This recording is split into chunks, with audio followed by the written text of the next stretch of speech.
Every year, my New Year resolution was to give up smoking, and it never happened. I tried to decrease the number of smokes or, defer, delay, a longer between smokes, but just went back to the normal habit.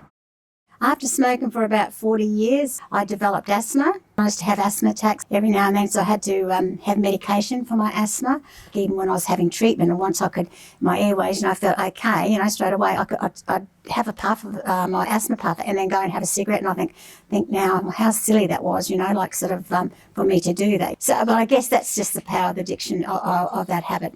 I had a really bad attack and I ended up in HDU. And I had to have an arterial line put into my in my arm, and that was pretty scary. My daughter came in to visit me. She came in and I was in my bed and I saw her come in. She had her head down and I noticed that she had tears in her eyes.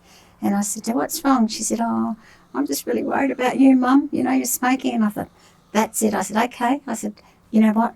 Mum's going to give up smoking. I can't do this to you, because every time I'd go to hospital, my children would be there visiting me and worried about me."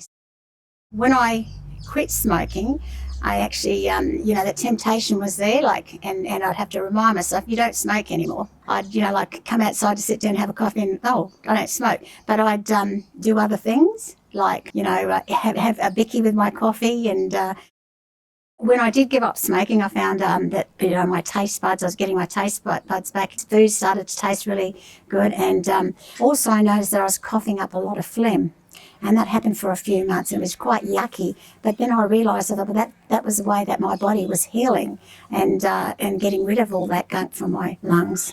I was able to do more activities. I like playing sports and I play in the Masters game. So, I was able to, play sports and last a bit longer on the, like I was playing, like on the field or on the courts, when I'm playing basketball or something. Yeah, I felt really good about myself because I didn't smoke anymore and I've given up. There was more money in my pocket. I didn't have to pay, for cigarettes, which were getting quite expensive. And I was able to buy other things for myself. Yeah, so that's how I rewarded myself. Since I've given up smoking, my house is smoke free, my car is smoke free, and I always encourage my daughters not to smoke around their children as well. So for people who are thinking of giving up smoking, I'd encourage it. It doesn't matter where you are. If you want to give up smoking, there's support. There's lots of support out there. There's lots of benefits of giving up smoking. You live longer. Financially, you're better off. And it doesn't matter how long you've been a smoker. You try and give up, because in the long run, it's better for you and your family.